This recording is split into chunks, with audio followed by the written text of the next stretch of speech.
It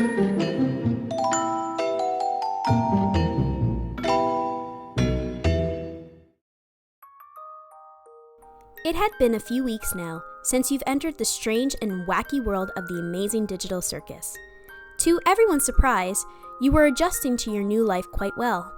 Maybe a little too well if we're truly being honest. All of the cast members seemed nice and somewhat sane enough. However, the one that stood out to you the most was a tall, purple rabbit named Jax. He didn't sugarcoat the fact that you were trapped inside a digital world. His realism sparked an interest inside of you. You appreciated the fact that he was straightforward, with a bit of mischief to boot. It only got you even more curious about him. Soon enough, his pranks had begun. You learned that Jax enjoyed playing all kinds of various pranks on the cast members and yourself. They ranged from minor harmful ones that were good laughs, to straight up live animals and/or objects that could get you or the others hurt. You would be lying saying that you didn't enjoy the pranks, but it was getting to the point where you were getting a little frustrated. So with a wide grin, you decided to give Jax a taste of his own medicine.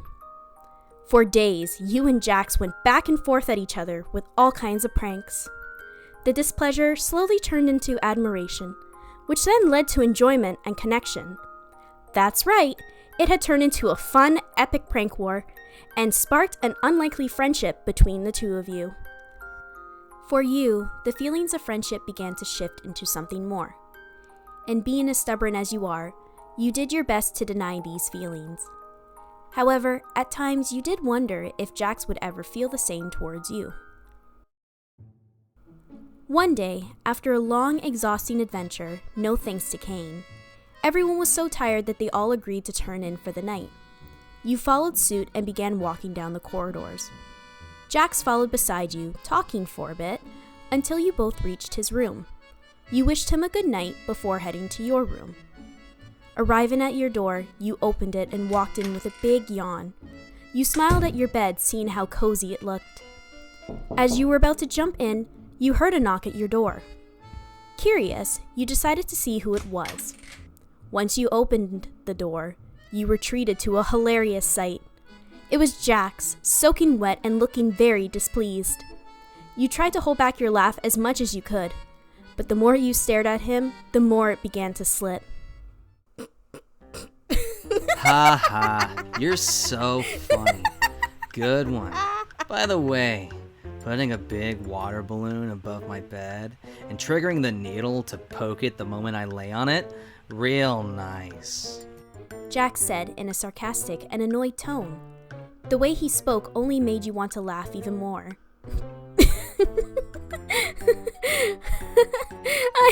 I'm sorry. I can't help it. But yeah, it was a good one. I did warn you I was stepping up after you put mayonnaise in my shoes, you said, still trying to contain your laughter.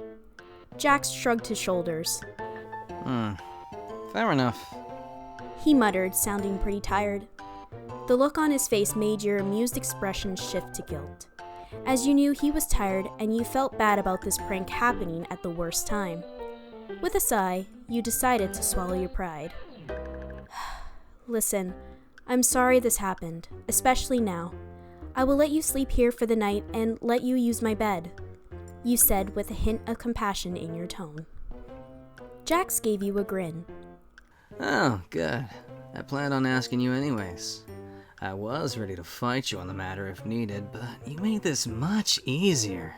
Surprised to see you have a soft spot considering your feisty attitude. He spoke with a teasing tone. Your face flashed a small tint of pink. At least I do have a heart, unlike some people, you clapped back at Jax's comment. Jax exaggerated a sorrowful look. Ouch, that stings. How dare you make such an accusation? He said, pretending to sound hurt, mocking at your words. You gave him a frown, showing that you were a bit annoyed by his response. Yeah, whatever. Come in, I will grab you a towel.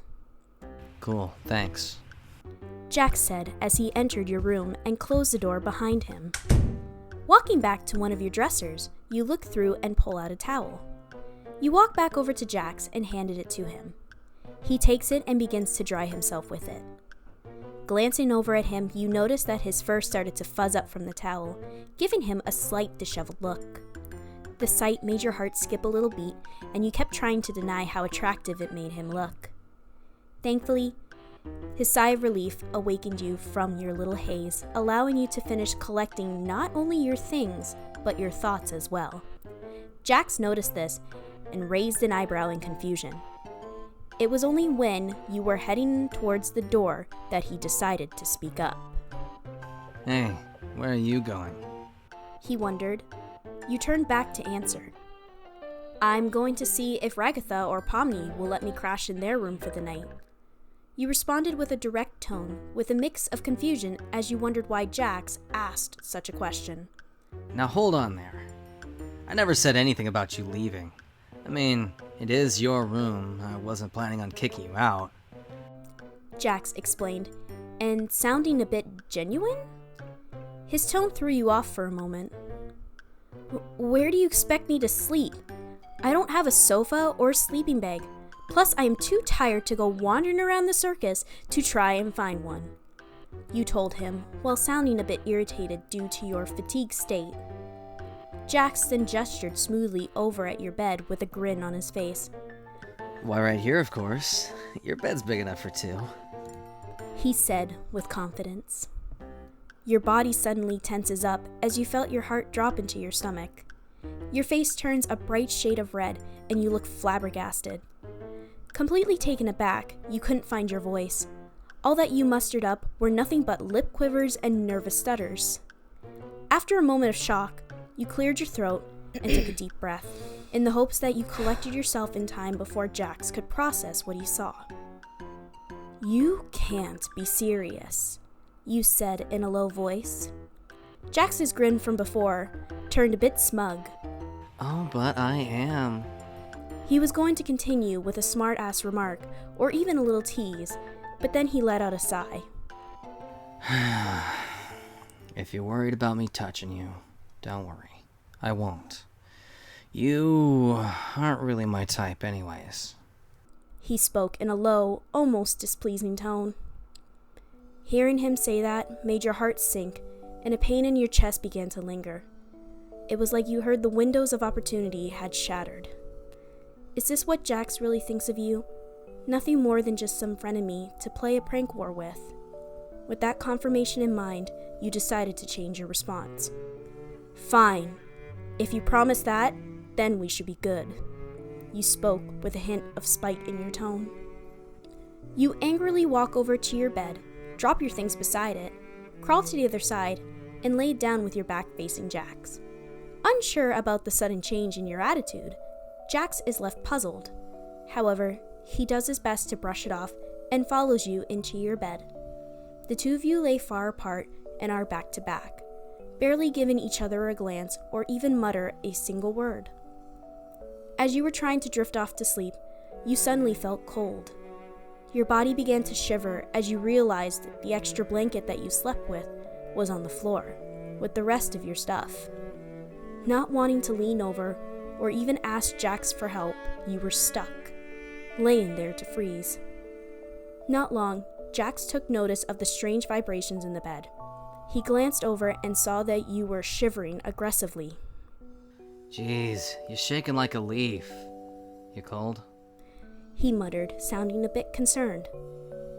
No, I'm fine. Go back to sleep, you said in a stubborn tone while trying to contain your shivers. Jax grunted in annoyance as it was very clear you were freezing cold. Oh yeah? Then why are you shaking?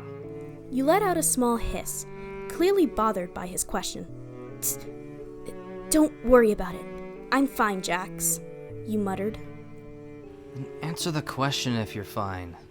Jax grumbled, with a hint of worry in his tone.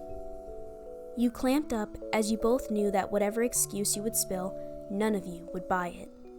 Still hurt by his words, your shaking only got worse. Hearing his voice and the fact that you two were in close proximity of each other was making it hard for the tears not to fall. You were trying so hard to not let his comment get to you, but it seems your feelings for Jax were greater than you expected.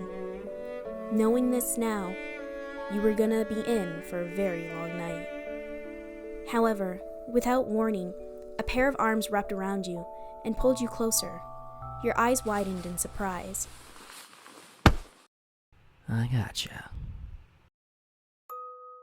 Jax whispered into your ear. Baffled by his action, you lay there trying to process on what was happening. Jax had pulled you close to him, wrapped his arms around you, and was holding you pretty tightly. His warmth radiated so much that not only it was warming you up, but also calming your anxiety, as his embrace felt, dare you say it, comforting. It didn't take long for you to melt into his arms and release a satisfying breath. Once you processed his actions, you circled back onto what he just said, and you knew that phrase. You both would say it at the end of each prank. However, this left you even more baffled, as there were no traps, no mess, and no laughter. Jax, you mumbled with a curious hum. He squeezed you slightly, and the pressure had a hint of sincerity to it. Did I fool you? Wait, do I even need to know? Your body language said it all. He whispered again into your ear. The way he spoke made your body flutter, but not in a bad way. It sounded like he was flirty. Although, why would he say it like that, unless... You let out a slight chuckle as you had finally put the pieces together, and you couldn't believe you fell for another one of his pranks. That was your most diabolical prank yet, you muttered with a calm tone. I know, but I will admit, it was a bit too far. Jax muttered in response. I'm going to make you regret that, you playfully mumbled. I don't doubt it. However, I will be looking forward to it. He whispered as he leaned in and gave you a small kiss on the cheek. Your heart started to race, and your face felt flushed from his slight dose of affection. Drifting off to sleep in his arms felt like a dream, even if it did begin with another one of his crazy pranks.